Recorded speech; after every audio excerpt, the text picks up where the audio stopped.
Deu Boa certo, noite, vamos chefe. lá. Como é que vai, meu Boa, amigo?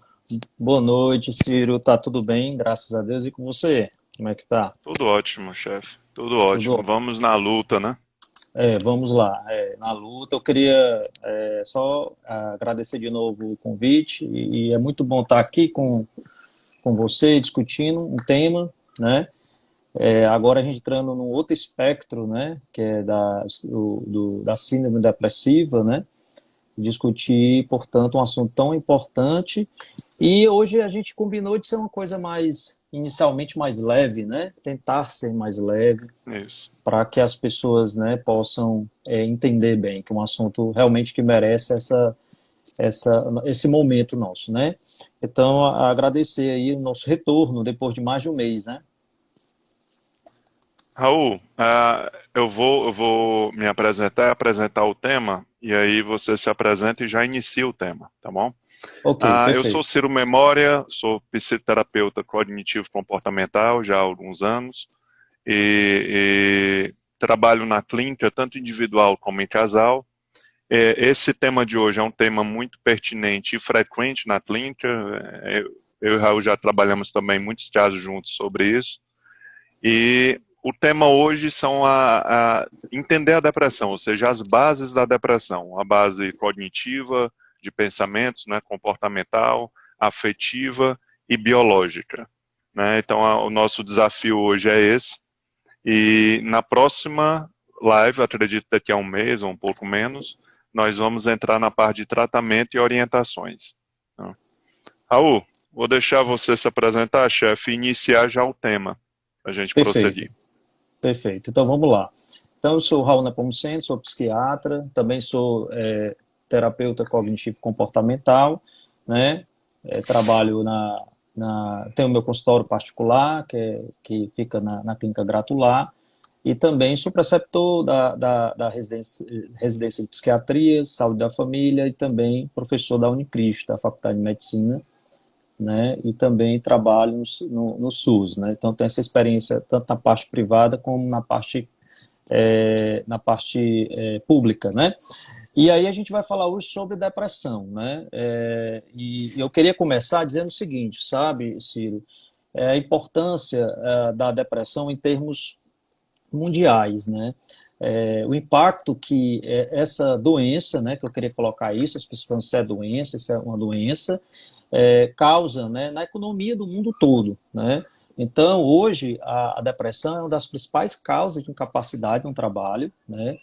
Tem alguns dados amostrando já ela, em primeiro lugar, passando das doenças cardiovasculares, daí a importância disso tudo, Uhum. né? O Brasil, apesar de ser um país, né, que todo mundo diz que é alegre, mas é um país que tem muitos depressivos, né? Ele na América Latina é o primeiro lugar, só Uhum. perde na América como um todo para os Estados Unidos. E a depressão a gente sabe que está muito associada também ao aumento do risco de suicídio, né? Então, assim, é um tema bastante importante e ainda existe ainda muito preconceito, estigma, né, em relação à depressão, como se fosse algo, né, de fraqueza, né, e às vezes as pessoas também não sabem muito abordar esses familiares, esses amigos com depressão, e às vezes acaba piorando. Então, em função de tudo isso que eu estou colocando, né, a gente vai discutir sobre isso. E aí eu queria colocar, primeiro, né, uma diferença básica entre depressão e tristeza, certo, Ciro? Eu acho que isso é importante. Hoje mesmo eu atendi uma paciente e a gente fica claro essa diferença, mas às vezes o paciente não fica muito. Então, assim, a depressão, a gente sabe que é uma doença, né? Está Uhum. relacionado, né, portanto, a alteração do humor, né, quer dizer, uma perturbação do humor, né, com grande prejuízo, né, assim, em geral um prejuízo, pode ser leve, Uhum. moderado, grave, mas em geral um prejuízo funcional, e aí você vai ter, né, repercussões tanto a nível de pensamento, comportamento, de sentimento, né? E é algo que, por exemplo, no DSM a gente tem uns critérios para definir, né? Precisa ter um tempo, né? Quer dizer, o prejuízo funcional é super importante, mas precisa ter um tempo, né? Mínimo, a gente vai ver pelo menos de 2 semanas para a gente dar esse diagnóstico de depressão. Existem outros critérios, evidentemente. E a tristeza é um sentimento, né? Mais pontual, né? E geralmente está associado a algum evento, alguma situação que desencadeou, é algo mais reativo. A tristeza, ela passa mais rápido, né? Assim, é algo mais agudo, vamos dizer assim, né? É algo que realmente se resolve mais rápido. Não passa dias, né? Como, por exemplo, a depressão. Então, se você, por exemplo, muitos pacientes estão em tratamento, de repente tem um dia que, por algum motivo, uma frustração, ela fica triste, é natural até, ela não, isso não quer dizer que ela recaiu, né, naquele tratamento. Aquele dia, ela realmente teve uma notícia ruim e aí precisa, né, ressignificar aquilo, enfrentar daquela forma. E precisa se isolar, precisa refletir, né, assimilar aquela situação. É uma forma também da gente amadurecer. Mas, se isso persiste, evidentemente que aí a gente já muda um pouco. Então, é importante essa diferença de tristeza e depressão para que a gente não confunda. E aí vem uma questão que nós estamos muito no extremo, sabe, Ciro? Nós temos pessoas com tristeza sendo tratado com antidepressivo, certo? O que é inadequado, e temos muita gente com depressão que não está sendo tratado com antidepressivo, né? Seja por desconhecimento, seja por dificuldade de acesso, seja por preconceito. Então, a gente, dos dois lados, a gente encontra, né, essas distorções, e daí a importância da nossa live, tá? Então, eu tenho outros conceitos que eu acho importante discutir, mas eu queria te ouvir alguma coisa sobre isso, de definição, e aí eu vou tirar mais algumas outras dúvidas comuns do consultório, que eu acho importante. Eu acho que essa parte prática é importante para quem está nos assistindo. Diga lá, então.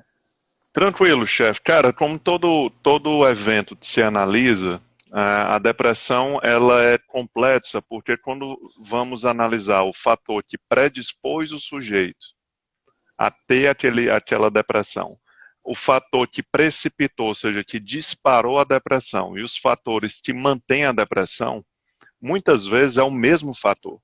Quer dizer, o mesmo pensamento que predispõe, a mesma crença que o sujeito tem sobre ele ou sobre a vida, que predispõe ele, pode ser a mesma que precipita e pode ser a mesma que mantém a depressão. Então, em terapias, costuma-se analisar todo esse leque e não só simplesmente tentar tirar o paciente daquela crise. Porque se ele entrou naquela crise, ele pode entrar de novo. É interessante saber o que é que dentro da personalidade dele, na forma dele ver a vida, junto com a rotina dele, o que possibilitou a depressão surgir. Claro que existem vários tipos de depressão, né? Os americanos, a DSM-5 diz uma coisa, o CID-10 outra, mas não existe uma única forma de depressão, né? Então, mas existe essa tendência, assim como tem com o TDAH. Eu tenho um déficit de atenção quando eu estou com raiva, quando eu estou estressado. É normal ter um déficit de atenção, mas não quer dizer que é um transtorno de déficit de atenção, porque é muito passageiro. Quer dizer, existe uma situação clara, emocionalmente eu estou abalado naquele momento, então isso não pode ser fechado um diagnóstico. Então, essa necessidade de fechar um diagnóstico tem levado muita gente, como você bem explicou, a fechar um diagnóstico precoce, prematuro, e muita gente está precisando de um suporte, está se adaptando a uma vida deprimida, porque o cérebro humano ele é uma máquina tão incrível que ele tem a capacidade de adaptar o sujeito à circunstância. Isso não quer dizer que é bom. Então eu posso me adaptar a um coração fraco. Eu posso me adaptar a uma vista com problemas. Isso não quer dizer que eu não tenho problema. Então, você vê hoje muitas pessoas com um quadro depressivo há muito tempo e adaptado àquilo, mas não vivendo a vida com a sua plenitude que era para viver, né? Então, a pessoa nem lembra do que era estar bem.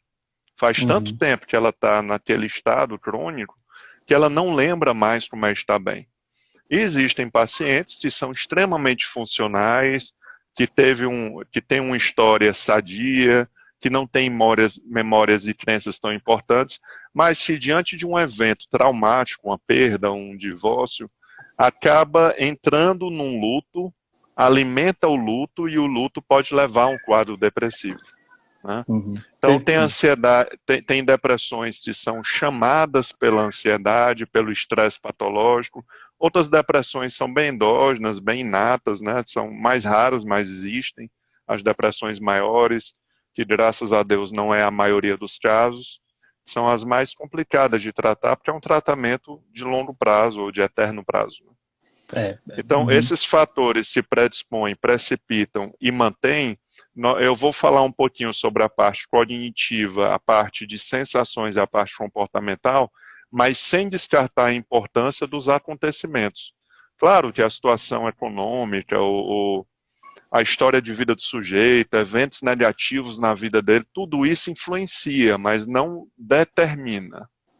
Então, qualquer teoria que determine, por exemplo, uma pessoa teve um pai abusivo, vai ter depressão. Não existe essa relação tão direta de causa e efeito.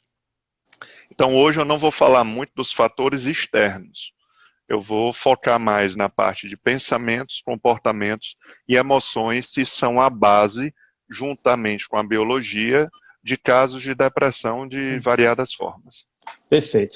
Ciro, aproveitando aí o que você falou, para colocar duas coisas. Primeiro, eu achei interessante, né, você falar esse perfil de paciente que se acostuma, né, se adapta, né,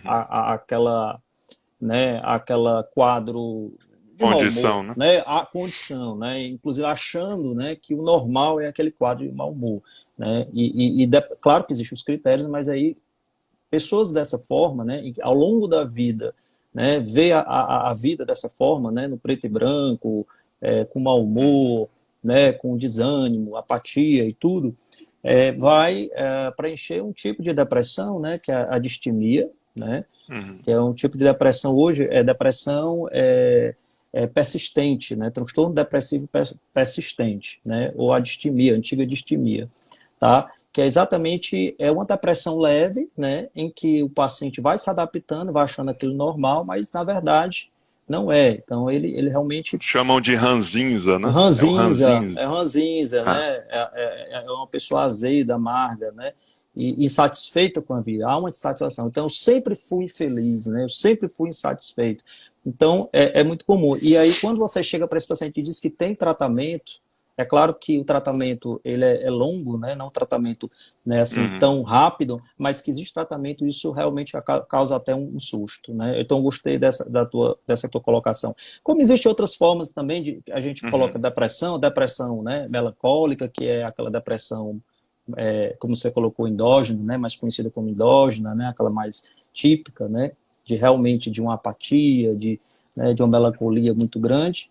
E a gente tem algumas outras depressões que eu acho importante, a depressão atípica, né, que era caracterizada muito por ganho de peso, por hipersonia, que é aumento do sono, né, uma paralisia, né, uma sensação de peso nas pernas e uma sensibilidade muito grande às críticas, né, é um tipo de depressão atípica, acontece, inclusive, em adolescentes, é comum acontecer em jovens, tá? É um outro tipo de depressão que a gente pode encontrar, né? Então, existe também depressões psicóticas, né, que eu acho importante, que é aquela depressão mais grave, né? Também uma depressão que vai ter componentes, portanto, a quebra, né, do juízo de realidade. Então, o paciente vai ter alucinações, ele pode ter delírios, né, persecutórios. Então, realmente acaba sendo um quadro mais grave e que não é uma coisa, né, incomum, né? Nessa pandemia mesmo, agora atendi alguns pacientes com esse perfil. Isso assusta muito o familiar, traumatiza muito, né? Existem outras depressões sazonais que tem a ver com a estação, mas isso não é muito bem definido, tá? Que tem a ver com a luz solar. Então outono e inverno, né? Outono e inverno, né? Melanina. Exatamente. Melatonina. A questão da depressão relacionada o período menstrual da mulher também, né, que também é uma depressão associada às alterações hormonais. Então, existe TPM, aí, né? TPM, existe algumas diferenças, né, a catatônica, né, que é um quadro que causa realmente uma lentificação psicomotora em geral, inclusive com... É a disruptiva também, né, que nem parece uma depressão, essa aqueles disruptiva... roupantes ela é muito comum em crianças, sabe, Ciro? Em adolescentes. criança, exatamente, a depressão em criança e adolescente, mais para criança, ela tem essa característica. Inclusive, o nome é até usado, né, disruptiva. Então, assim, a gente tem uma série de características e tem as depressões mistas, né, que tem associação até com quadros de euforia. E uma depressão ansiosa, com componente ansioso muito grande. Então, você vê a variedade que tem, como ela se manifesta, essa depressão. Então, às vezes, confunde muito, né? Às vezes, o paciente ou mesmo o familiar não consegue identificar fácil, por isso que a gente está discutindo isso.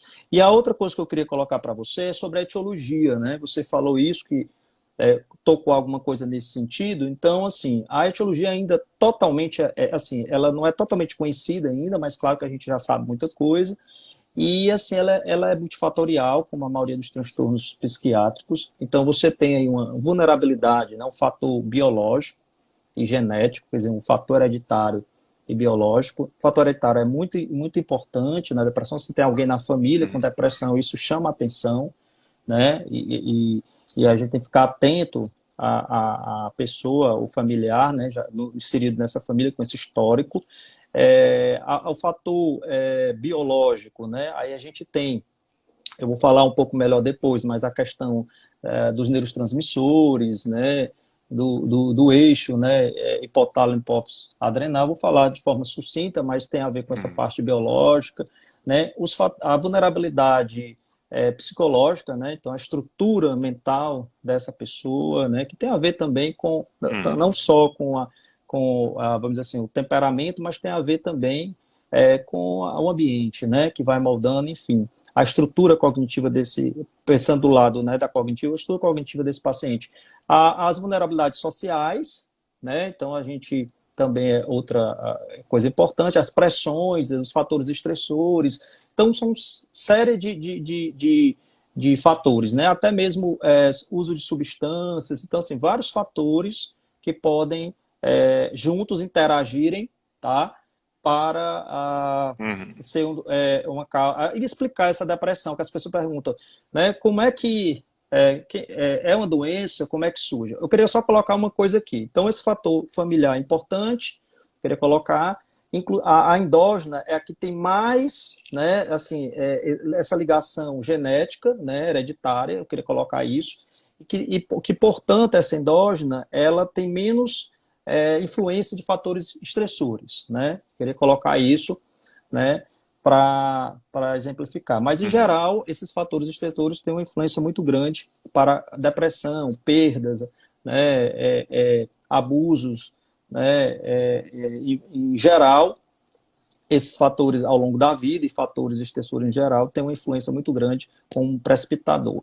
Uma outra coisa também que eu queria colocar é a depressão unipolar e bipolar, sabe, Ciro? Colocando mais informações aqui, é muito comum, né, o paciente ser diagnosticado com depressão unipolar, né, quer dizer, a depressão maior, vamos dizer assim, e ao longo do tratamento a gente identificar que, na verdade, ele é um paciente com diagnóstico de transtorno bipolar, né? Então, assim, isso varia um pouco, mas pelo menos, no mínimo, 12% dos pacientes que têm diagnóstico unipolar, eles vão lá na frente ter o diagnóstico modificado para transtorno bipolar. E aí a gente tem que ter um pouco de atenção nesse sentido, história familiar de transtorno bipolar, algumas características, né, que quanto mais cedo essa depressão, episódios mistos também podem falar a favor de transtorno bipolar. Então, esses conceitos aí para ajudar as pessoas a identificarem, já que o tema hoje é reconhecer, né? Eu perdi aqui a internet caiu e voltou. Tá, mas eu tô lhe vendo bem. Bom, então é isso que eu queria colocar. Não, bem, tá tudo bem. Tô lhe ouvindo e tô lhe vendo. Tá? Então, eu queria colocar isso, Ciro, como informações que são dúvidas no consultório, entendeu? Muito constantes, tá? Mas vamos adiante, né?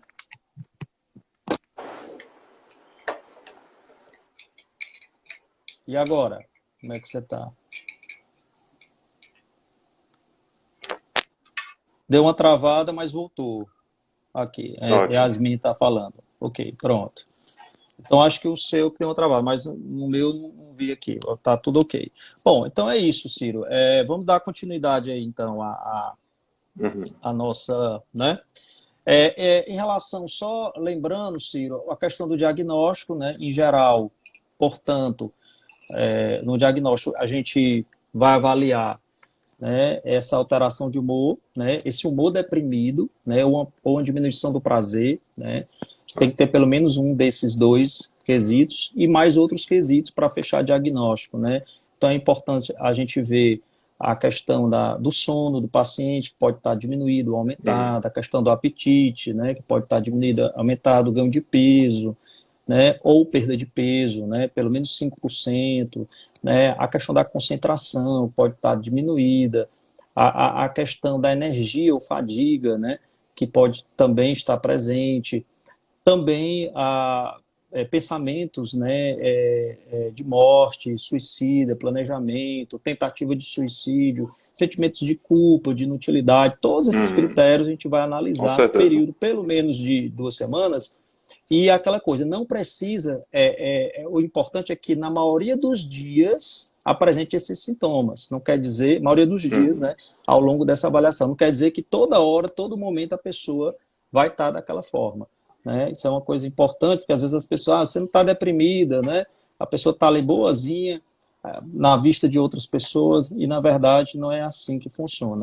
Tá certo? Então eu queria colocar um pouco esses Tranquilo, critérios. chefe. Uma das características, ao bem comum, se a internet cair por algum motivo, eu vou precisar mudar de rede e reinicio a live. Ok? Se Certo. cair, vocês sabem que a gente vai reiniciar com a live.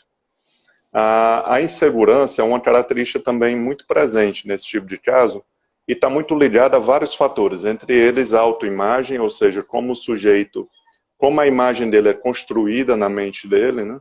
A autoestima, se fala muito, a autoavaliação também é bem característico desses casos, e a autocapacidade, que é um termo que se usa pouco, mas é o quanto o sujeito se acha capaz de fazer algo. Então, a depressão, ela atinge todo esse leque de autoconsideração, né? Como a pessoa se vê. E assim, nas neurociências, se imagina que existem as situações e a forma como eu percebo essa situação vai dirigir, vai direcionar a minha reação, tanto emocional como comportamental. E o que se sabe é que a minha percepção do mundo é diretamente ligada a vários processos, entre eles memórias. Então, memórias muito negativas tendem a influenciar a minha percepção, mas não determinar a minha reação. Nós temos as crenças, ou seja, o que eu acredito sobre mim, sobre o outro e sobre o mundo também influencia essa percepção. E aí vem as vulnerabilidades emocionais, os instintos, a evolução e principalmente o humor. Então, a biologia, ela influencia diretamente a psicologia, como a psicologia influencia diretamente a biologia. Então, esse casamento da psiquiatria e psicologia é o que um caso precisa para ser visto de uma forma mais completa. Né? Porque, por algum motivo, nós somos levados a não admitir que a biologia alterou minha cognição. Raul, você me ouve? Você me ouve? Eu Se estou lhe ouvindo. estou lhe Então, ouvindo, assim, a biologia altera a cognição do sujeito, ou seja, a forma dele pensar a vida, tanto presente, passado e futuro, e ele não consegue ver isso na hora ou admitir isso. Eu não acho que é por falta de vontade, é falta de informação.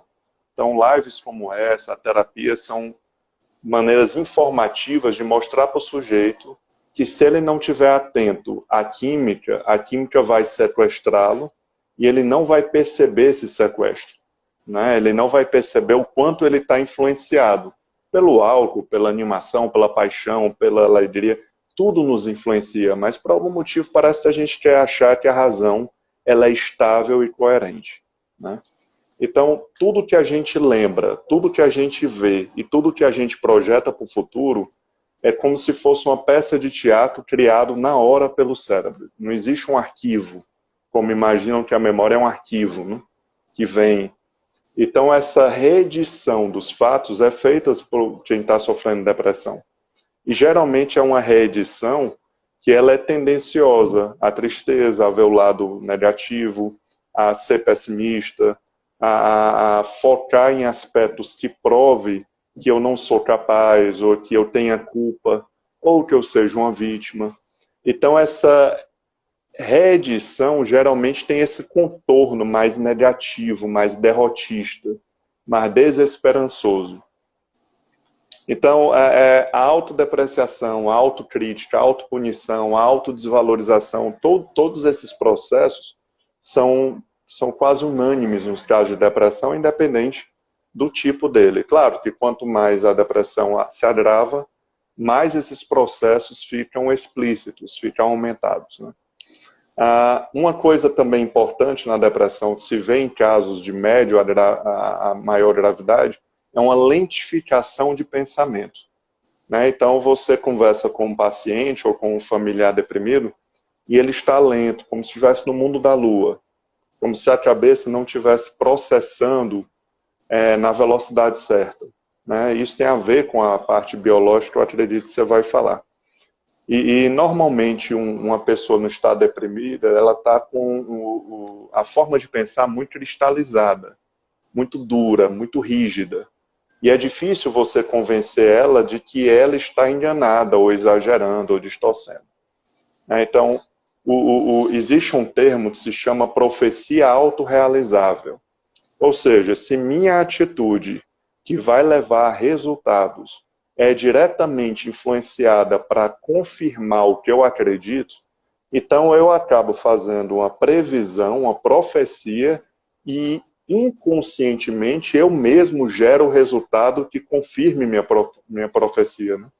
Então, se eu acho que eu sou incapaz ou que eu vou ter uma grande crise de ansiedade e não vou bem numa apresentação, isso vai ser processado e vai me levar a uma percepção muito negativa, muito estressante, vai me deixar muito ansioso e minha apresentação não vai ser muito boa, o que confirma a minha crença. Então, o pensamento, ele leva a uma atitude e a um resultado que acaba o confirmando, é uma retroalimentação, né? É uma autoconfirmação. Então, para, de alguma forma, agradar todos esses processamentos, o que nós pensamos da realidade, ela acaba sendo deformada para encaixar nas memórias, deformada para agradar, para confirmar as crenças, para agradar os instintos, a evolução, para proteger de vulnerabilidade e sensibilidades emocionais. E essas deformações nós chamamos de distorções. E na depressão, você não vai ver uma pessoa com depressão com distorção otimista. Só se ela tiver um transtorno bipolar e estiver na fase alta. Mas geralmente a leitura mental é imaginar que o outro pensa. Até a projeção de um deprimido, uma pessoa em depressão nunca vai dizer: o Raul está muito feliz. Geralmente ele projeta achando que todo mundo está achando ruim a vida, né? Absolutista, tudo ou nada, 880, ou eu estou deprimido ou não estou, né? Ou estou bem ou não estou. A abstração seletiva é o cérebro focar naquilo que prova minhas memórias e minhas crenças, que eu tenho sobre mim e sobre tudo. O negativismo é focar na parte negativa de algo presente, o pessimismo é focar em algo negativo de algo que vai acontecer. Catastrofização é pensar no pior que pode acontecer, maximização é o exagero, minimização é muito clássico nesse tipo de caso, que é quando algo bom acontece, o cérebro percebe de uma forma a minimizar aquele ganho. Por exemplo, se uma pessoa deprimida tem uma boa notícia, ela diz: não, isso aí foi um acontecimento que vai já passar. Foi um golpe de sorte, ou seja, e não é uma escolha da pessoa. A pessoa não escolhe estar pensando a vida desse jeito. São processos cerebrais que, se ela não compreende, ela acaba engolindo como se fosse algo 100% verídico e que deve ser levado em consideração como uma grande verdade. Então, a terapia ela não consegue impedir que a química altere a percepção, mas nós podemos preparar o sujeito, que eu acho que vai ser tema da próxima live, preparar o sujeito para entender esse primeiro impacto e recebê-lo de uma maneira inteligente para que ele não gere grandes estragos, vamos dizer assim. Né? Então, existem dois perfis de culpabilização, de achar que tem culpa sobre as coisas, é muito comum também esse tipo de pensamento, ou de vitimização, que a pessoa ela é vítima de situações que aconteceram na vida, ela se deprimiu, E como ela não foi responsável pela depressão, ela também não se vê responsável por sair dela. Então, se eu não participei da depressão, como é que eu vou participar da saída dela? Entendeu? Raul, Ok, ok. depois eu vou Bom, falar das sensações e dos comportamentos, ok? tá. Tá, ok. Eu vou falar um pouquinho ainda sobre essa análise cognitiva e depois eu volto para Uhum, falar o que ficou faltando aqui, que eu queria falar sobre um pouquinho, como eu te falei, de forma resumida, da neurobiologia, alguns aspectos, tá? uhum, Eu queria colocar o seguinte, você falou muito bem, essa questão da distorção cognitiva, né, desses pacientes logicamente, essa distorção sempre para o filtro negativo, né, uhum, assim, em geral. E eu queria colocar a importância das crenças, né? Você falou aí dos pensamentos, né? Acho que essas distorções cognitivas eu queria colocar assim para as pessoas entenderem. Na terapia cognitiva, se a gente for colocar o objetivo principal nosso é essa reestruturação cognitiva, né? Quer dizer, a forma como você vai ler o mundo, né? Ler os fatos do mundo, uhum, como você vai se conhecer, fazer as interpretações, né, das situações em geral, das relações do futuro, né? Então, isso é o grande desafio. Para que isso aconteça, evidentemente que a gente vai ter que mexer com muita coisa e os elementos mais nucleares, mais básicos que existem são as crenças. Né? Alguns chamam esquemas, tem diferença em crença e esquema, mas eu vou considerar aqui crenças nucleares. Então, quando a gente consegue flexibilizar, modificar essas crenças, a gente está chegando em um grande objetivo da terapia e isso leva tempo. Né? A gente consegue atingir inicialmente os pensamentos automáticos, que é os que surgem de forma automática e mais fácil da gente trabalhar inicialmente, mas o objetivo é chegar nessas crenças. E no depressivo, né, já que ele tem essa interpretação, né, distorcida, sempre para o pessimismo em geral, negativismo, tudo, uhum, essas crenças que eu chamo até são lentes, como a gente enxerga, né? Então essas lentes, como a gente enxerga o mundo, são lentes, né, negativas. E aí quais são essas principais crenças, né, que a gente pode encontrar no paciente depressivo? Eu acho importante colocar. Então é muito comum, né, a crença de incapacidade, né, a crença de, portanto, se sentir incapaz, de uhum. inferioridade, né, a baixa autoestima, né, Desvalor, né? desvalor, defectividade, né, de insegurança mesmo, né? São algumas crenças, mas existem várias Uhum, outras que formam a estrutura cognitiva desse paciente. Então, tudo o que acontece vai passar por essas lentes, por essas crenças. uhum, Então, o mesmo fato para o Ciro, ele pode achar de uma forma tranquila, né? Para mim, se eu tiver essas crenças, né? Vamos supor, baixa autoestima ou medo do fracasso, enfim, se acontecer uma decepção, eu posso ter uma repercussão muito maior, um impacto muito maior por conta dessas crenças, né? E essas crenças elas surgem, né? E ao longo da criança, adolescente, ao longo da vida, vão se consolidando, né? Juntamente com o ambiente, né? Vai moldando essas uhum. crenças. Então, eu queria colocar isso, né? Para que as pessoas possam entender um pouco o que a gente faz no trabalho, tá? E a outro aspecto da neurobiologia, Ciro, que eu queria colocar é o seguinte, até para focar como é importante a gente tratar a depressão. Não só a depressão, mas os transtornos ansiosos, como a gente já falou anteriormente, porque hoje cada vez mais a gente sabe sobre, né, a fisiologia, a biologia desses transtornos. Então, o que, que a gente sabe que está associado? Nós temos, do ponto de vista da neurobiologia, né, envolvimento, né, de neurotransmissores, né, que no caso monaminas, Uhum, né, que é a serotonina, noradrenalina, né, a dopamina e outros hoje neurotransmissores, se achava que era só essas três, mas hoje a gente sabe que outros neurotransmissores também estão envolvidos nesse processo de alteração do humor, né? Por exemplo, o glutamato e também até opioides, até canabinoides também têm influência nessa uhum, questão do humor. E aí as medicações elas vão surgir exatamente, né, para agir nessas redes, né, nesses neurotransmissores, né, tentando, né, tornar o nível adequado desses neurotransmissores. É um aspecto importante. Mas outros outro aspecto da depressão, né, e daí eu coloco a importância de tratar, ela envolve também alterações neuroendócrinas, né? Então a gente tem um envolvimento do eixo hipotálamo, hipófise, adrenal, que a gente falou também na época lá dos transtornos ansiosos, né? Onde há uma liberação, né, de noradrenalina, né, a partir da suprarrenal, há também acionamento do sistema simpático, então você tem aí pelo menos 50% no mínimo das depressões, esse sistema ligado. E o que que isso vai levar? Além da ansiedade, tudo, aqueles sintomas, vai levar também a um processo inflamatório, né? Então há uma liberação, a produção de citocinas inflamatórias, né? E isso, né, causa grande prejuízo para o corpo, causa uma fadiga, né, no corpo, né, um estresse, é tóxico, né? Então, esse processo todo da depressão, então vai predispor outras doenças também, não só disparar outras doenças, mas podem causar, inclusive, associações com doenças cardíacas, né, com fibromialgia. Então, esse processo é muito importante o paciente entender que isso acontece e que precisa se tratar, né?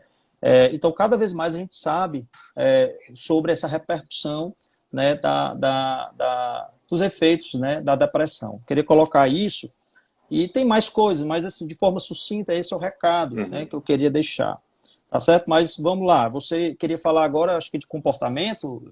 Raul, assim, a depressão, ela nos leva a pensamentos e atitudes que acaba mantendo ela viva, né? Então, se uma pessoa em depressão respeitar todos os pedidos internos da depressão, ela vai demorar muito a sair da depressão. Talvez ela saia com o tempo, ou com medicação, mas o importante é ela saber, a depressão altera o sono, ou para dormir mais ou para dormir menos. Sabemos que dormir pouco é um fator importantíssimo, talvez até definidor da saúde cerebral, né? Se dormir mal.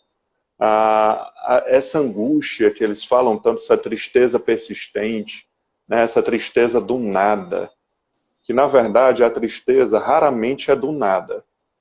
A tristeza, ela tem um disparador. Quando ela é do nada, sim, eu estou bem, minha vida está ótima, e de uma hora para outra eu fiquei triste por dias, já parece um quadro depressivo.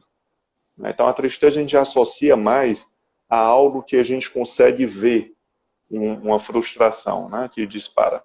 Então o apetite altera, então se você não come, deprime mais o organismo, né, que favorece a depressão. Então a depressão ela meio que se autoalimenta, se retroalimenta. Por isso é difícil o paciente da depressão aderir a um tratamento de forma muito rápida, inicial, porque raramente ele vai fazer algo que ele quer fazer. Normalmente, para quebrar a depressão, você deve fazer algo diferente do que quer. Tanto a nível de análise, como a nível de atividade física, se alimentar melhor, se socializar. Uma pessoa com um estado deprimido, ela quer fugir de responsabilidades, ela não quer ver gente. Ela tende a ser mais reclamona, ela perde um pouco a habilidade social, né? A libido é um dos primeiros sintomas que realmente esgota, acaba, né? A libido sexual, a vontade de fazer sexo. A gente não falou ainda, mas a parte de dor física e doenças psicossomáticas também, juntos com a depressão, sempre estão presentes. Essa inflamação, vamos dizer, do excesso desses corticoides, desses hormônios, levam também a essa dor física, fibromialgia. Então é muito comum a gente atender pacientes com um quadro de depressão, com fibromialgia, ou com um processo de dor crônica, dor de cabeça crônica. Mas a sensação de estar desmotivado e desgostoso é importante, principalmente o desgostoso. Porque desmotivado, eu e você podemos estar hoje desmotivados a trabalhar, sem vontade de ir. Agora, perder o gosto pelo trabalho, ou seja, trabalhar algo que sempre eu gostei, e de repente eu não sinto mais nenhum sabor. A sensação que tem é que minha vida é um bombom com papel. Eu estou chupando um bombom com papel. E a sensação de que eu não estou sendo mais eu, de que eu estou assistindo minha vida em preto e branco de fora, aí já começa a indicar mais um quadro que merece atenção, né? E na parte comportamental, já emendando nessa parte de sentimentos, de sensações, um quadro de indecisão e de baixa habilidade de enfrentamento. Porque o sujeito ele está numa fase econômica, ele está disposto a fazer aquilo que tem uma recompensa imediata, um alívio imediato, mas ele não está no momento de gastar energia. Como ele está deprimido, tudo que gaste qualquer tipo de energia física ou emocional, ele já diz um não imediato. Então, o comportamento do depressivo varia. Tem pacientes que choram mais, aquele choro do nada, né? Assim, Ciro, eu choro do nada, eu tenho uma frustração e choro, eu não sou de chorar. Já indica também um quadro importante, né? Um quadro biológico importante. E aí você estava falando da neurobiologia, a função executiva, que é uma função cerebral, que é uma função que nos torna humanos, ou seja, que é a mais nobre, vamos dizer, a mais nova, ela está ligada ao controle cognitivo, ou seja, como eu vou solucionar problemas.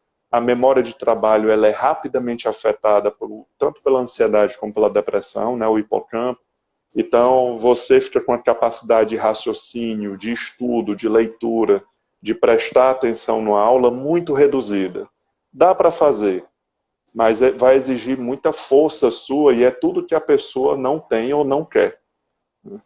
Então, essa questão da evitação, do controle comportamental, controlar meu impulso comportamental vai ser mais difícil, não é impossível, mas vai se tornar um leão a ser controlado, não mais um cachorro.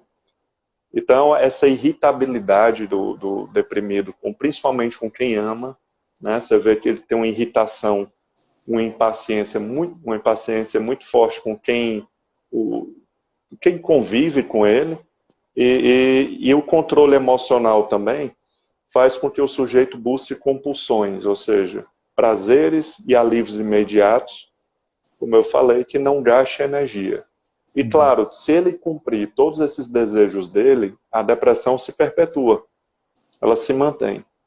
Então, o mais importante no nosso trabalho é mostrar para o paciente que ele está ali meio sequestrado por um momento, que ele precisa tomar uma decisão nesse momento de ceder a esse sequestro ou de fazer movimentos para tentar sair desse ciclo e sair da crise.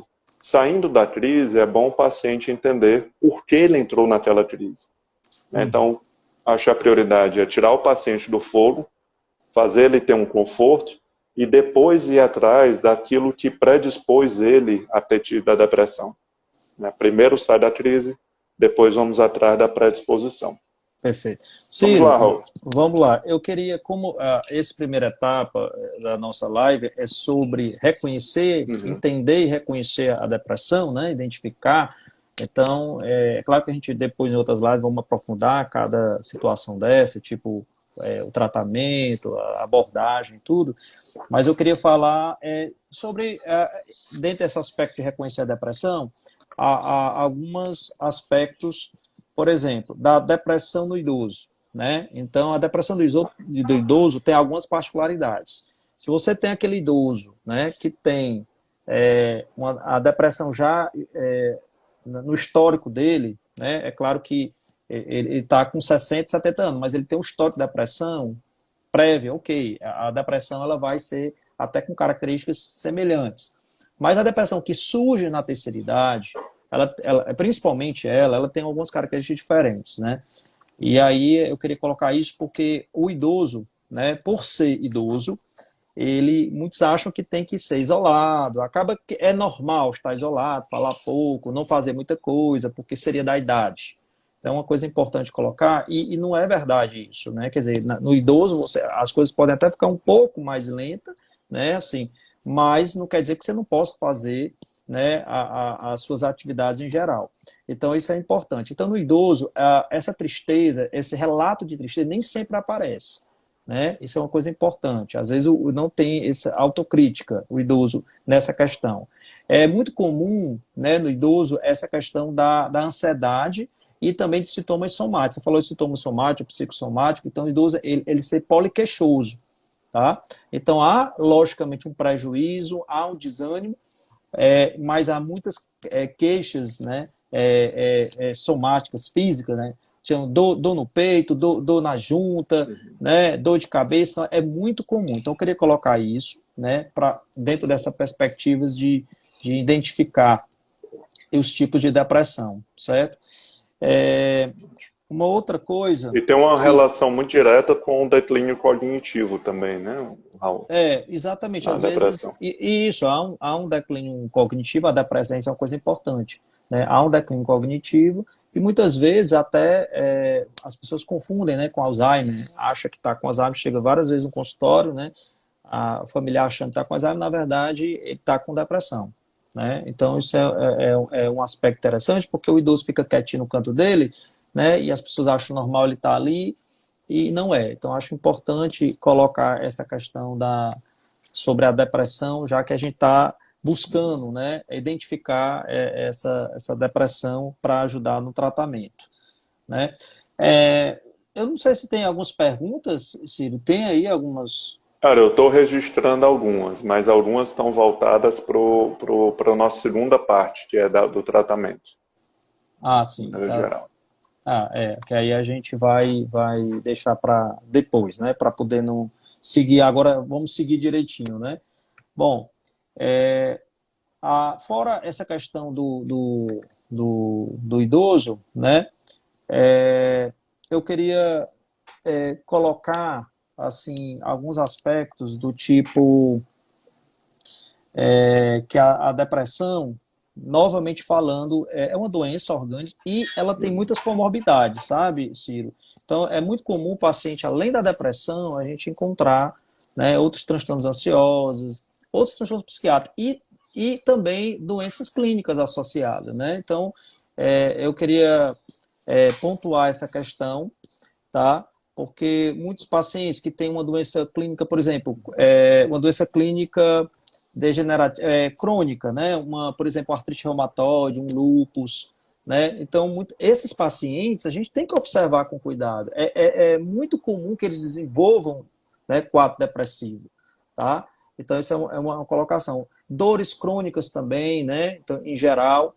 Então, algumas doenças, problemas de tireoide, né? Então, assim, observar esses pacientes que têm doenças crônicas também, geralmente eles podem desenvolver a depressão. Então, é uma coisa que eu queria colocar. Também é usuário de drogas, né? Eu queria colocar isso também, uso de substâncias. As substâncias, né, alguns medicamentos podem até induzir, né, sintomas depressivos, depressão, né? E a droga mexe muito na questão do humor, né? Então, assim, colocar isso também como uma observação para a gente estar avaliando, né? Tá certo? Eu acho que assim, de reconhecimento da depressão, de uma maneira geral, a gente vê que tem um espectro longo, assim, grande, né? Mas realmente essa questão da tristeza ou diminuição do prazer, né? Perda da vontade de fazer as coisas que estavam fazendo. E principalmente um prejuízo funcional, seja no trabalho, seja na família, nas relações, isso é o foco que vai nos diferenciar do que é uma tristeza ou algo leve de algo que precisa de ajuda. Inclusive, eu costumo dizer o seguinte, essa informação eu não gosto de ficar com não, eu gosto de ficar com as pessoas mesmo, entendeu? Então, por exemplo, a depressão a gente classifica, depois do diagnóstico, em leve, moderado e grave, certo? Em geral, a gente vai ver como é que é o tratamento, leve, terapia, alguém perguntou aí, dá para fazer com terapia, o moderado a grave, a gente já associa a medicação em geral, mas quando é que eu sei, né, que essa depressão está piorando, né? Como é que eu sei que ela está complicando, né? Então, quando você Raul, nós começa... temos 4 minutos, só para nos 4 minutos. organizar. Tá, só para fechar. Então, além dessa tristeza, digamos, todos esses sintomas, né, aparecem, mas quando começa a ter prejuízo nas suas atividades, eu não faço as coisas como antes, eu não tenho o mesmo desempenho, né? E eu faço, mesmo eu fazendo com esforço, ali a gente já tem uma depressão moderada.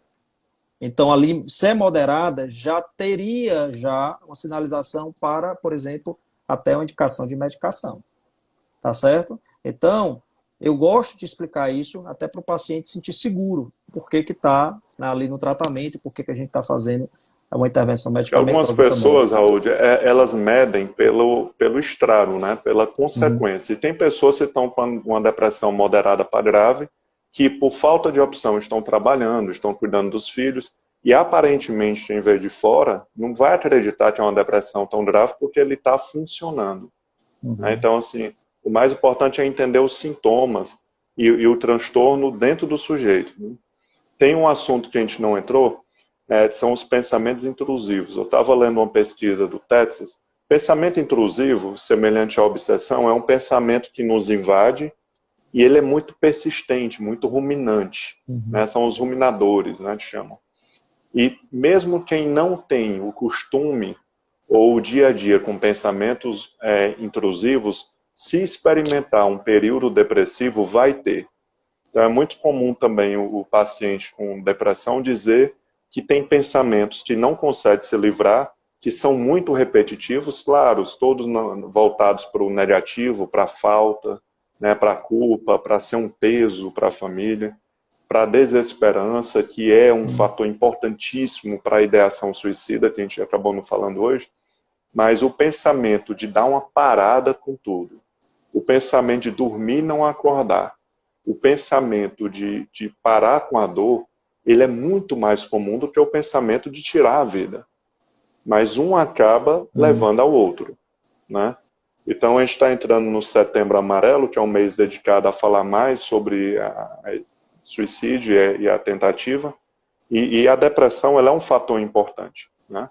É, E inclusive, por isso ela tem de ser cuidada. inclusive, Cira, a gente poderia, eu sei que a gente vai ter em tratamento, até falar sobre a questão da ação suicida, né? Sobre o suicídio, né?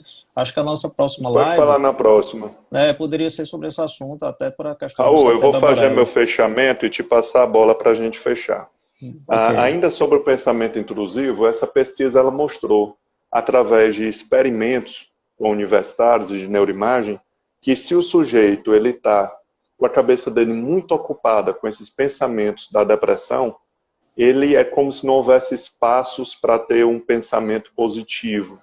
Então, o raciocínio dele fica todo travado por aquele excesso de ocupação na cabeça com aqueles pensamentos e não adianta chegar tentando racionalizar. Né? Nesses casos, é tentar quebrar a crise biológica, porque se você tentar com uma pessoa deprimida, médio para grave, racionalizar ou provar para ela que o que ela pensa, porque tudo que a gente faz, inclusive deprimido, na hora tem lógica. A lógica ela não é uma coerência com a vida. A lógica trabalha por um momento. Então, a pessoa deprimida tem lógica do que ela fala. Então, quando a gente fala em lutar para modificar crenças, é uma luta tremenda, mas é possível. Raul, chefe, queria Perfeito. agradecer. Vamos nos ver em um mês. É sempre muito bom. Nós trabalhamos junto há um bom tempo, então a gente já conhece como funciona a cabeça do outro. Próxima live é sobre tratamento. E nós podemos entrar um pouco na parte. Obrigado, viu? Pronto. Então, só agradecer de novo essa parceria que a gente, né, tá dando continuidade. Eu que fico feliz aqui, tá? Nesse encontro aí, a gente acertou isso mensal, né? Então, realmente, eu fico muito feliz dessa parceria. E eu queria, na verdade, a minha mensagem hoje, a gente mostrou, né?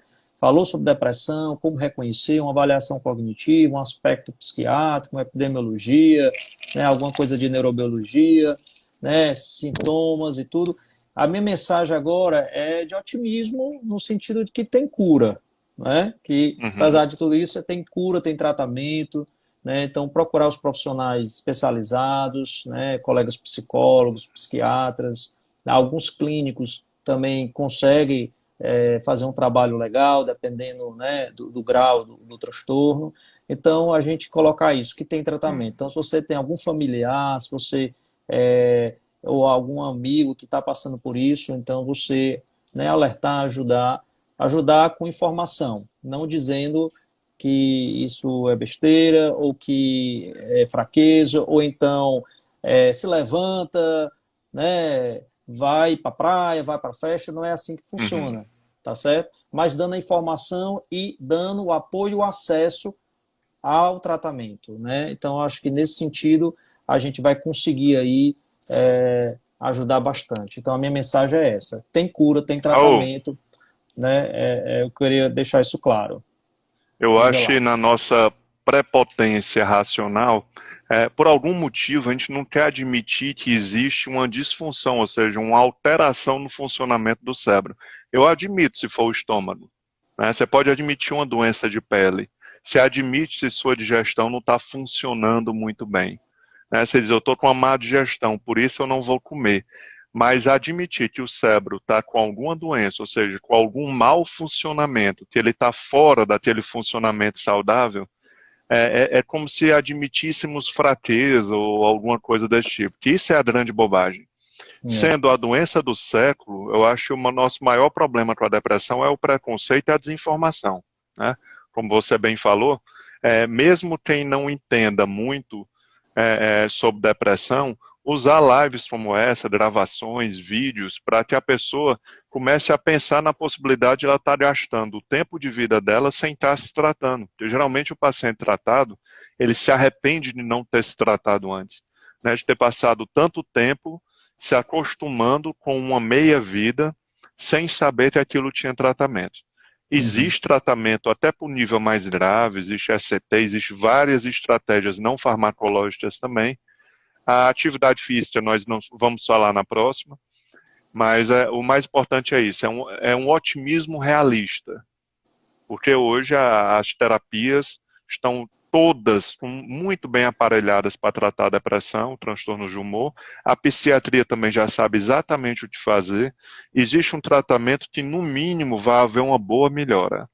Eu não Isso, imagino um tratamento de uma boa terapia e uma boa psiquiatria que não vá haver melhora. Eu não consigo imaginar isso. é Então verdade. é esse otimismo no sentido de que vai melhorar. Ninguém sabe se até o ponto que você quer, na hora que você quer, mas que vai melhorar, vai. É uma É, doença do corpo, cara, não é uma doença só do cérebro, né? Porque ela atinge o corpo inteiro, como a gente falou hoje. é cérebro, mente e corpo, né? Cérebro, mente e corpo. Então, assim, realmente é interações grandes. E, assim, essa questão tem tratamento, que eu falei, a nossa cura, evidentemente, algumas vezes é o controle, mas, assim, de forma objetiva, né? 70% em torno a gente tem boas respostas, né? 30% realmente a gente vai ter Uhum. casos mais difíceis em que a gente pode ter uma melhora significativa. Então, se imaginar, de cada 10 pessoas com depressão, 7 você tem uma melhora, remissão, então isso é extraordinário, É um bom entendeu? número, né? Um bom número. E dos outros 30 você consegue, na maioria, melhorar a qualidade de vida, então isso também é um bom número, né? Então, nesse sentido, eu coloco, tem tratamento e a nossa cura é a remissão, o objetivo é a Uhum. remissão, mas às vezes, pelo menos, o controle e a melhoria dos sintomas com qualidade de vida. Antigamente, no começo, né, décadas passadas, a depressão, o tratamento era você diminuir os sintomas, o objetivo. Porque a gente tinha Uhum. poucos recursos, né, tanto da parte de Ah, terapia como até principalmente de medicação, né, no caso específico. Depois foi remitir os sintomas, o objetivo passou a ser remitir os sintomas. Hoje, o objetivo não é só remitir os sintomas, é qualidade de vida. Então, as pessoas não se preocupem com isso, que nós estamos atentos a isso, na questão, por exemplo, dos uhum. antidepressivos, né? Que muitas vezes, né, tem os efeitos colaterais, as pessoas se preocupam com isso, claro, com razão, mas nós estamos atentos. Hoje o paciente, ele quer ficar bem da depressão, ele quer remissão e ele quer qualidade de vida e ele não quer efeito colateral, né? Mas a gente consegue, né? Uhum. Avaliando cada caso, a gente consegue, na maioria das vezes, esses objetivos. Claro que existem os casos mais complicados, evidentemente, né? Mas mesmo assim a gente consegue melhorar, sair melhor do que entrou, vamos dizer assim, nesse processo. A Que gente bom. consegue isso, né? É isso, Ciro. É isso. Agradecer e vamos, né, nos encontrar na próxima live. Daqui a um mês, mais ou menos, eu vou publicar a data e o horário. Nós damos continuidade ao assunto com a parte de tratamento, né? Perfeito. Tá, joia. Um abraço a Raul, um todos. abraço, chefe. Obrigado a todos e o vídeo vai ser unificado, editado e ele vai estar disponível na plataforma, ok? Raul, um abraço, chefe. Boa noite a Tá, todos, ok. uma boa semana. Tá. Boa Valeu. noite. Obrigado. Tchau. Mais, tchau, tchau.